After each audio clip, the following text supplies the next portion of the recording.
Good afternoon, or good evening, or even good morning to all of you tuning in to our latest SOS Intelligence webinar. My name's John Moss. I'm your host for the next 30 minutes or so, and I'm delighted to welcome back my compadre, Daniel Collier, as well, who is our threat intelligence analyst. Daniel, good to see you. Thanks very much, John. And yeah, hello. Oh, I think we might have a little bit of a bit of a wobble there. Are you still there? We went a little Daleki. I'm still here. Excellent. Yeah, I froze up a little bit, but yeah. Excellent. We can blame the internet provider. We have got a fantastic webinar for you. OSINT, a very important topic, and we're going to give you some essentials for intelligence gathering, as well as telling you what it is, preparing for OSINT investigations, how to structure your approach, staying secure during those investigations, conveying intelligence clearly and concisely, and also some great points about how to conduct your research.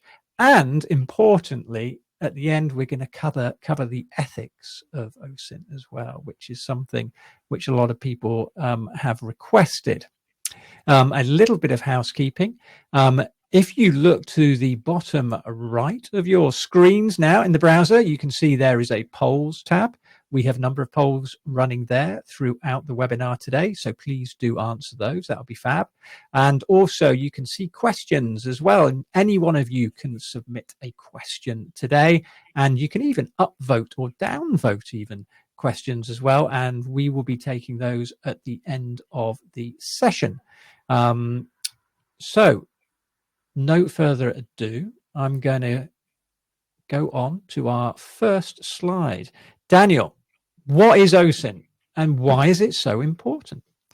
Yeah, so OSINT is an acronym used to mean open source intelligence. So that is any sort of information or data we can gain from publicly available sources.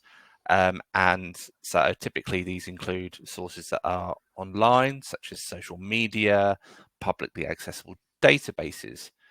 And it really does play a vital role in cybersecurity and in particularly threat intelligence.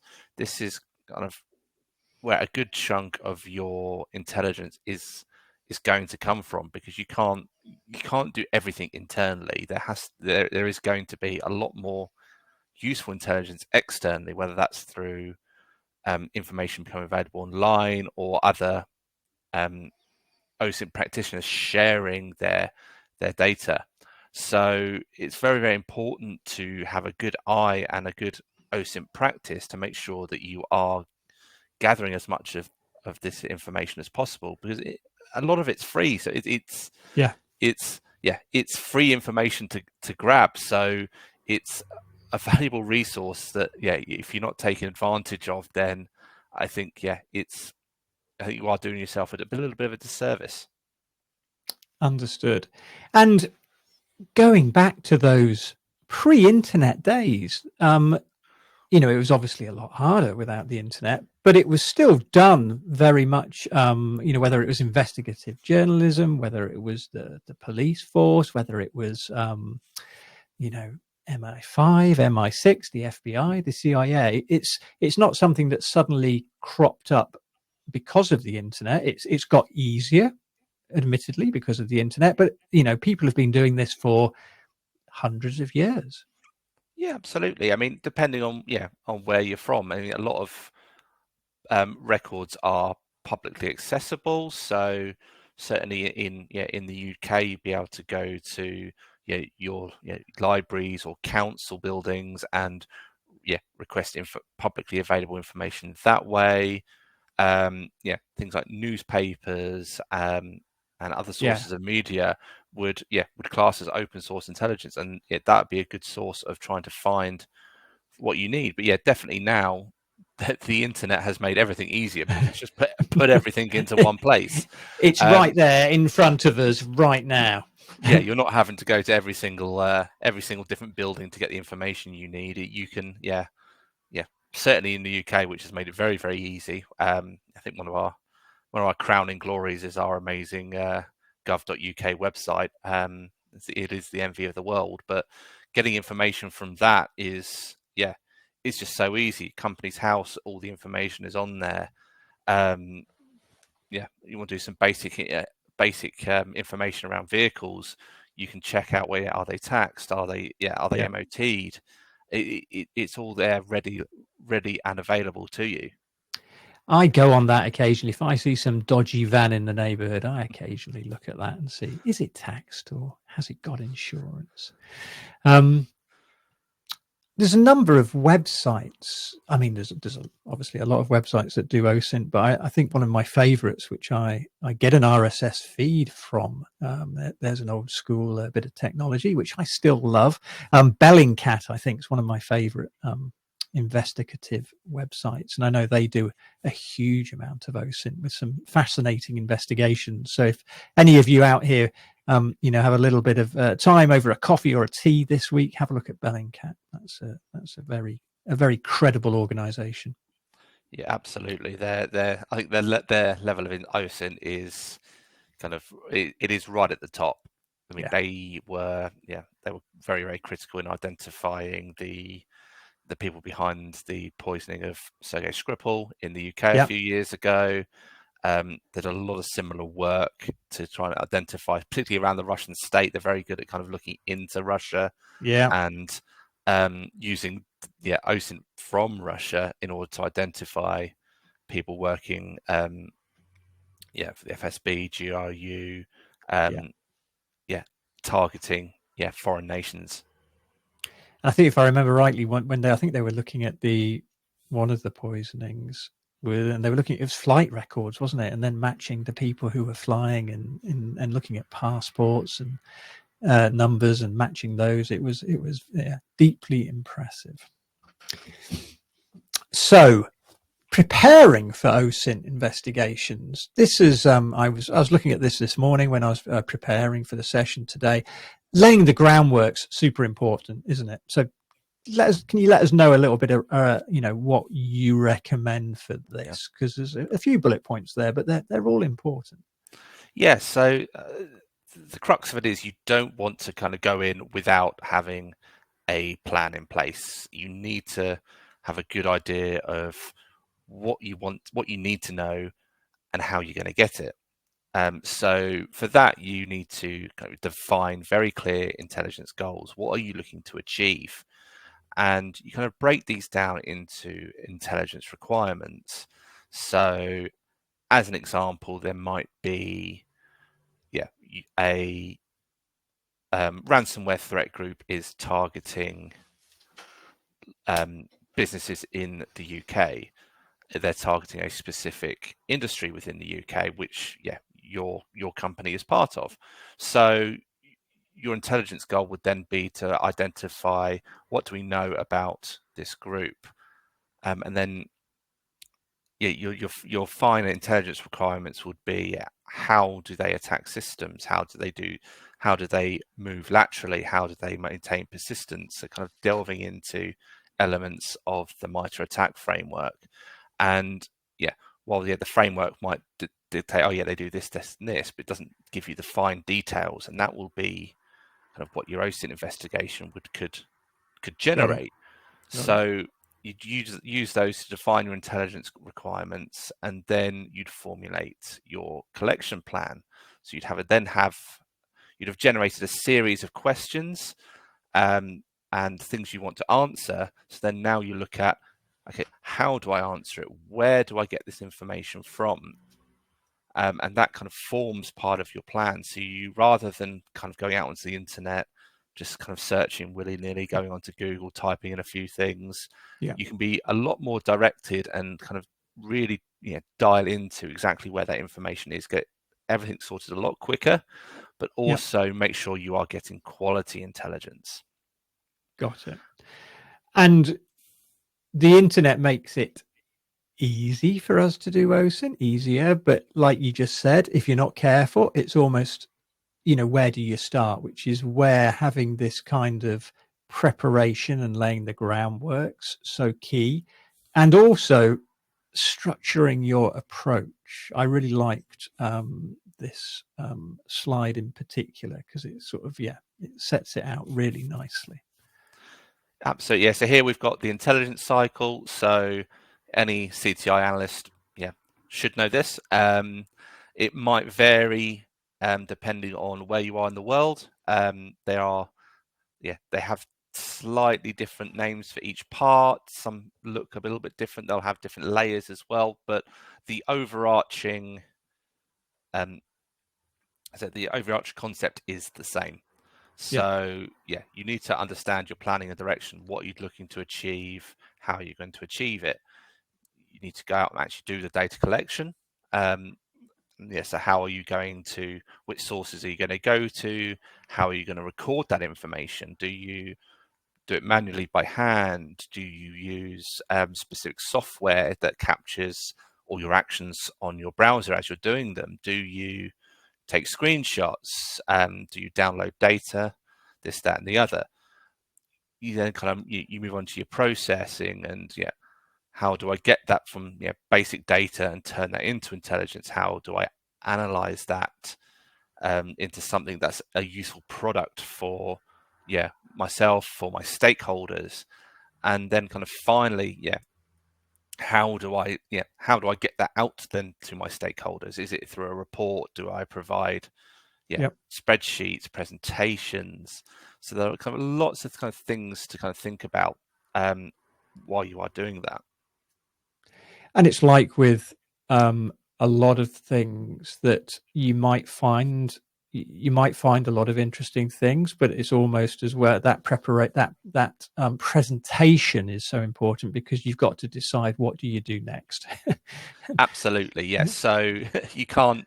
It's all good and well, kind of getting all this data, putting it into nice spreadsheets, nice graphs, and everything. But what now? What does this mean? Absolutely, yeah. It's one of the kind of the core principles that I love to work to is just imagining myself on the other side of I'm receiving this and just saying, so what? Love You've that. given me all this data. So what do I do with it now? Why should I care? And I think that's got to be part of your kind of your reporting back as well, is not just kind of here's some data, here you go, is explaining what it means, not just in terms of what the data actually means there, but maybe put it into more of a context as to what it means for your company. If you say, okay, we've done some research online and this threat group is using these tactics in order to target businesses. So what? So actually, we've there is potentially a risk here that we might be targeted using this thing. So therefore, we should look to harden that area. We should look to protect ourselves. And give the decision makers start to make the decision for them in a way. But also make sure you kind of putting it in a language that they understand. So it's particularly, for people out there who work in IT security and you're having to deal with C-suite a lot, tell them it's going to cost them more money if something bad happens than if something good, than it takes to protect them from it. Gotcha. That's always something that attracts people's attention and sharpens the focus, shall we say. And something that really interests me is it's all very well doing OSINT investigations, but there is a slight risk, which is why staying secure is really key. Can you let us sort of talk a little bit around this? Yeah, absolutely. I think for the most part, a lot of open source, it doesn't matter. You're not going to be visiting any kind of insecure places that could potentially pose a threat to you or your company in terms of are we going to be attacked back? Is someone going to notice us doing this? It's not always needed, and this is something that you kind of consider at the planning stage. How much OPSEC do I need to put in? But if you're really kind of delving down into the darker areas of the internet, into the you're going into kind of criminal forums, maybe you're even engaging with threat actors to try and gain some information from them, but not tell them exactly who you are. You are going to need to kind of take some steps to protect yourself in order to make sure that you aren't identified. And it gets a little kind of undercover investigation type stuff, a little bit kind of spooks type stuff. But there are kind of some very simple steps you can do to in order to protect yourself while you are doing your online investigations. So just simple things, using VPNs, using Tor.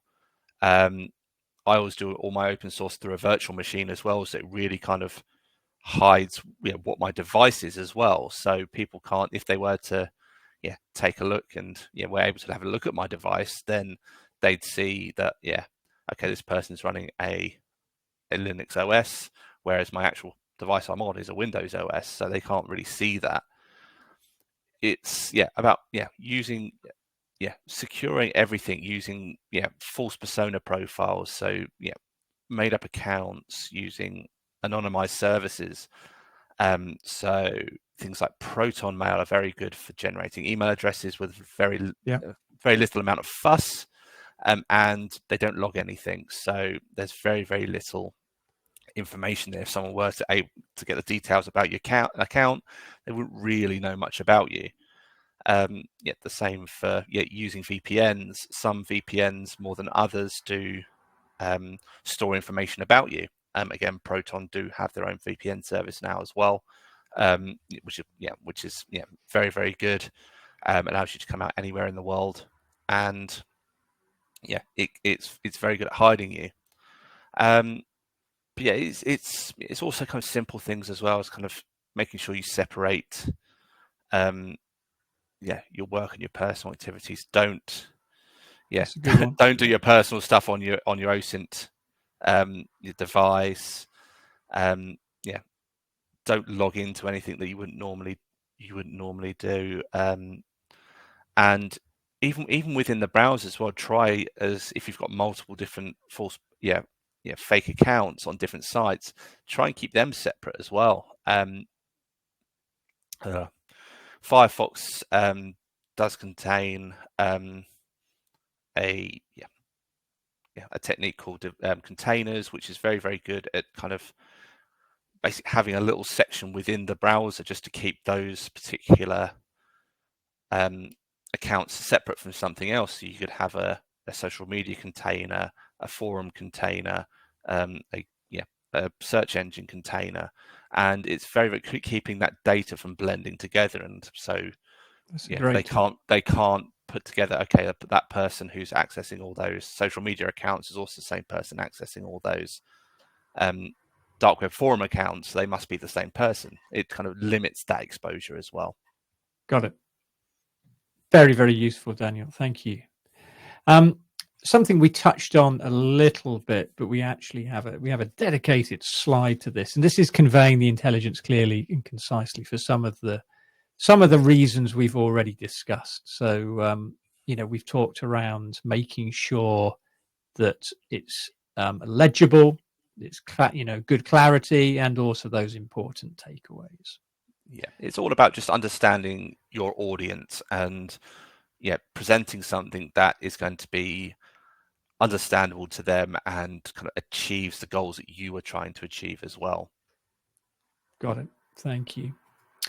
So on to the actual research, conducting research, and there's a wealth of tools available for this, of which we've got a few we've got down here. But can you just tell us a little bit? I wasn't familiar with any of these, so it's tell us a little bit more about these kind of tools. I would say so there is a wealth of tools and systems out there available for anyone to use. A lot of them free. There are some paid tools out there, but you can get a lot done for very little cost, which is great. But we don't have enough time to go through a lot of them, unfortunately. But we just got a few here which are so excuse me, quite common, quite well known, quite well used. and really do help kind of support different parts of the OSINT process. So we kind of start off with Multigo there. That's really good for visualization, very good at mapping connections between entities. It's at a base level, it's quite powerful, but the real power in Multigo relies in the transforms that it runs. So they are snippets of code that exist within the Multigo platform that you can run, and then they generate the intelligence for you. So you might start with, say, an email address, and then you might have a transform which queries domain tools, looking at who is data behind websites. So you could run that transform on that email address, and then it would pull in all the who is data that contains that email address, and then present that onto a chart for you automatically, which you can then spider off of and generate a wealth of intelligence that way, and very, very automatically. So it's a very good and powerful tool. So we have Showdown there as well. That focuses on identifying devices connected to the internet. So it can be quite good for looking at looking kind of externally at your own company. Say, okay, these are our domains. What's open? What can be seen? Alternatively, if you were focusing on looking at threat actors, you can maybe look at some servers that are being used by threat actors and see, okay, which of their servers are open, what services do they have open, and particularly if you were kind of attack minded, how could I get into the threat actors server in order to do a bit of snooping around in there. We had Spiderfoot as well, which is quite good at automating your data collection. Again, similar to Multigo, you don't always, if you're generally getting a lot of information from the same sources every time, you don't want to do it manually. So Spiderfoot's quite good at kind of automating that for you. Got it. And then Google Dorking is it's very, very simple. But it's, I think, for the vast majority of people, not really understood just how powerful it can be. And that's just kind of little tweaks to your web searches that can kind of help you find hidden information. So whether you're looking for specific sites or specific file types, Google Dorking can kind of help you uncover those. Excellent. And we talk around, where we look for OSINT, and it is everywhere online, isn't it? And this is a nice visual from Spiceworks here. So looking at accessing, and leveraging open sources. And we can go surface web, deep web, and dark web. Yeah, and the further you get down, the harder that information is to find.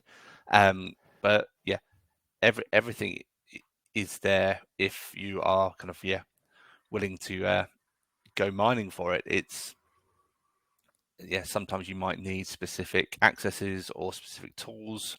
For example, anything on the dark web, you're going to need sort of a Tor browser or something similar to how to access that. Criminal forums, you might need accounts to get in there, which might require a level of interaction to maintain. So you might need some sort of training or practice in engaging with criminals in a way that doesn't give away who you are. Or kind of just on the surface web, if you're just conducting some basic investigations, search engines, social media, a lot easier to grab information from. There's a lot to go at. And I think that's one of the key things for me is because there is so much to go at, what we're always looking for is reliable intelligence. Yeah, you always want to make sure that what you're inevitably reporting to people is as significant and reliable as it can be. But how do you the question is, how do you look at that information and say, how reliable is it? How how true is it? How Yeah. reliable is your source? Yeah. So there are, I think, multiple different ways out there of doing so. And kind of within UK policing, they have the 3x5x2 model. The Americans have slightly similar, but generally around the world, the Admiralty Code is kind of the go-to source, and that gives every piece of intelligence and information a two-character code based on how reliable is your source, Yep. and that goes from A to F, and then on the other side, how true is the information that source is giving you. Again, raising from 1 is definitely true, to 6 to it can't be judged.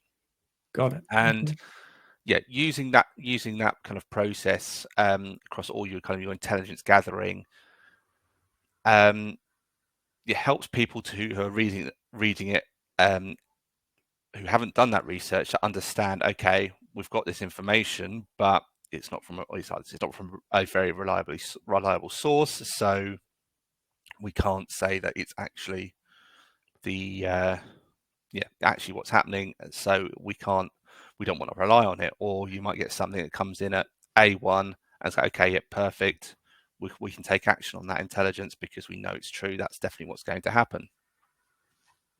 That's really helpful. Really helpful. I like that a lot.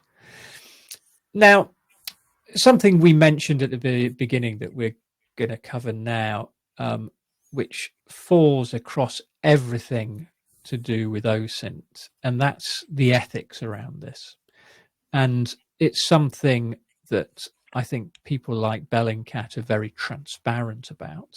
And certainly, when we've discussed this, you've emphasized that ethics is incredibly important. Could you just sort of talk a little bit about this balancing of privacy? Yeah, absolutely. So you do have to be ethically minded when you are conducting any open source research. While there is a lot of publicly available information out there, especially when it comes to things like social media, is kind of as much as possible respecting the privacy and the boundaries of those people. As although people are kind of posting online, there is still an expectation of privacy, despite that. And yeah, I know certainly in the UK that's kind of been a little bit of a queried subject in the last 5-10 years, particularly when it comes to law enforcement investigations.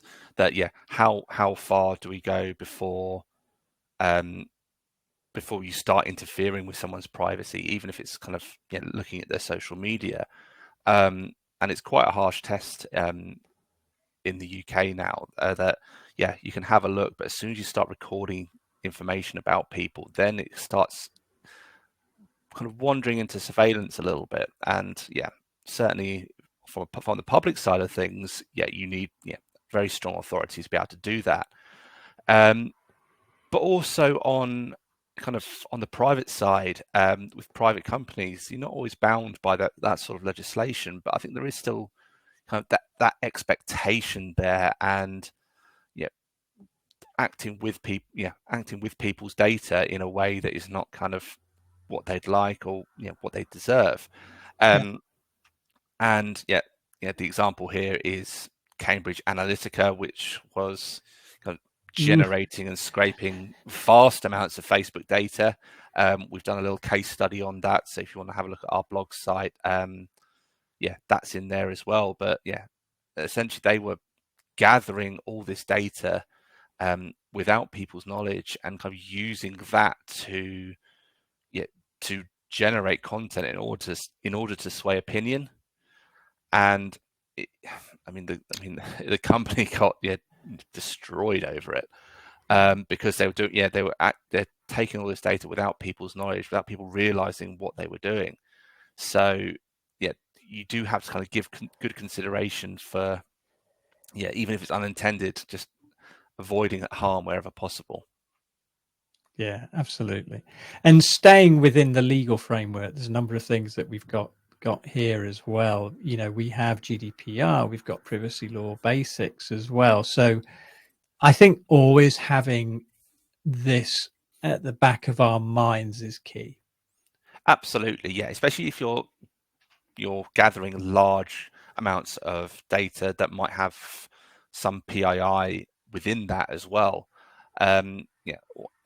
Anything that's I'd be able to identify a data subject within that. If you're scraping that data in, you do need to be careful around kind of any kind of privacy legislation that's relevant in your jurisdiction. So yeah, for Europe, GDPR, Canada's got the PIP, AED. In the US, there's HIPAA, which is medical information specific, but they all kind of do the same sort of thing. And it's about having a lawful purpose to have that information, not Yeah, keeping it for any longer than is absolutely necessary to achieve that purpose. And then just making sure that you are storing that data in a safe manner so it doesn't get leaked. got it. And there's actually some quite well established principles for OSINT professionals, which I thought this was, you know, particularly well laid out. Um, Integrity, legality, transparency, diligence, and professional development. And this is something I know that, you know, you're very, very familiar with, and you know, historically you've been working in OSINT for a long time. And so this is an important part of OSINT practice. Yeah, so these are just some example principles for OSINT professionals to follow. This comes from the OSINT Foundation's Code of Conduct, and it's just making sure that whenever you are conducting investigations, you are doing so with integrity. Yeah, You're not overstepping bounds into illegal data capture. Anything you do is done transparently, so you cite your sources. You make sure you dictate where that information has come from. You're of course entitled to protect your sources and methods, but yeah, saying okay, this is where this data has come from is kind of key to that. And yeah, it's about being diligent with your OSINT research, making sure you are providing quality intelligence that is accurate, and your intelligence is delivered in time. Um, Accuracy is a key one. We are kind of living in this world of fake news now, and there is so very much good point. there is so much bad information, just incorrect information out there, which a lot of people do take for true. So Yeah, it's about being diligent enough to look at the information yourself, again applying kind of the Admiralty code to that yeah, source and that intelligence. See, okay, someone on Facebook is saying this. It's a bad source. You're not likely. It's not likely going to be true. Whereas you can go to other sources more reputable, and they contradict that. So who are you going to believe? You go with the one that's more trustworthy. So it's being diligent to gotcha. that and making sure you aren't just kind of falling into bias or just finding the first piece of information that maybe backs up the point you're trying to make, or supports the theory. And then just finally, there is just kind of never stop learning. OSINT is constantly changing. A lot of my kind of my OSINT training has come through a company called OSINT Techniques, based in the US, run by a guy called Mike Bazell, and I think every year for the last few years, he's been saying, this is my last edition of my last book, and then he pumps out another one. He's been in the last 5 years, he's revamped 5 editions of his OSINT book, Wow.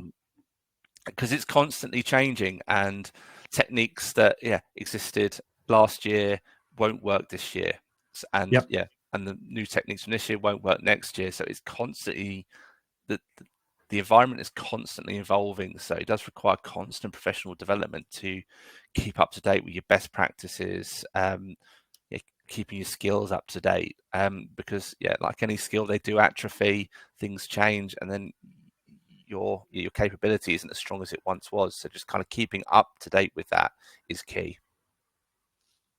Thank you. That's a very nice summary of, these principles, the ethical standards for OSINT professionals.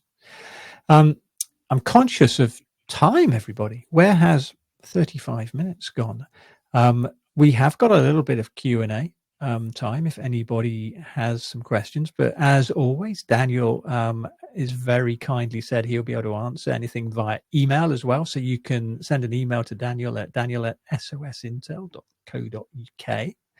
For those of you who may not be actually aware of the SOS Intelligence platform, Daniel, just give us a little overview, a snippet of what we actually do and how it helps potentially with OSINT.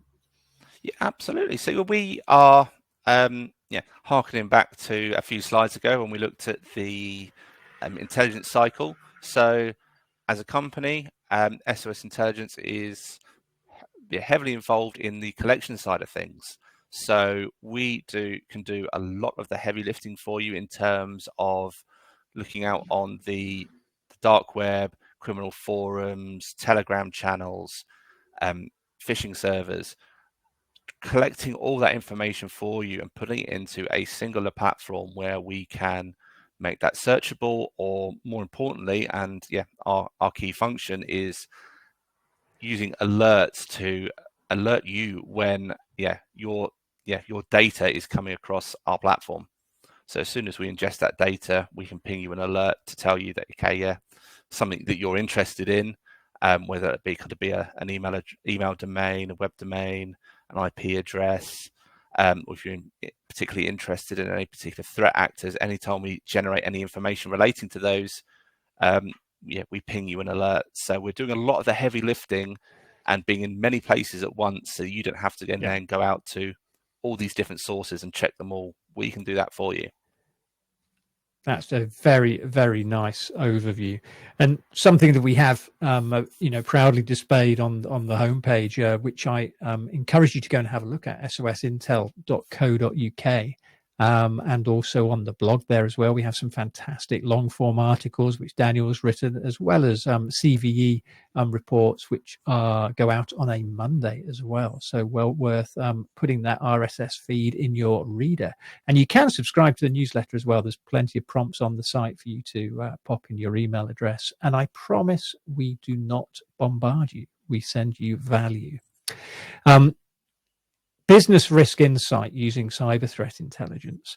I think this is a really nice way of looking how we help people. We can potentially reduce business risk by giving you all the heads up that something is wrong. And we are proud to say that we have a lot of very well-known companies and organizations who use the platform. And something we talk about a lot internally, but also when we're speaking to people who want to know a little bit more about what we do. This is, to me, perfect. It sums it up. If you don't know what has happened or is actually happening right now, you can't do anything about it. And we equip you with the knowledge to actually do something about it. So we also like to say we help you sleep easier at night, which is something which we, all of us could do with. Okay, we've flown through 40 minutes. It's lovely to see so many of you have stuck around and listening to myself, and particularly, especially Daniel. This is our last webinar of 2024. Can you believe that the year is nearly over? We are going to be continuing in 2025. If you have any particular topics that you would be interested to hear, please do get in touch. You could, again, best way is probably just send Daniel an email, daniel@sosintel.co.uk. Daniel, this is can you believe, the last webinar of the year? It's flown by. It has. I think we're both ready for Christmas breaks and a bit of downtime, maybe even some time away from a screen, as I'm sure all of you watching and listening here today might be as well. Daniel, thank you so much for your time. and expertise, as always. Thank you very much, John. And yeah, thank you everyone for sticking around and having a listen.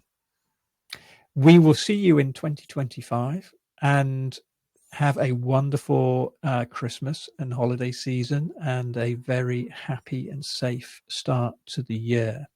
Take care, everybody. Thank you so much for listening. Bye-bye.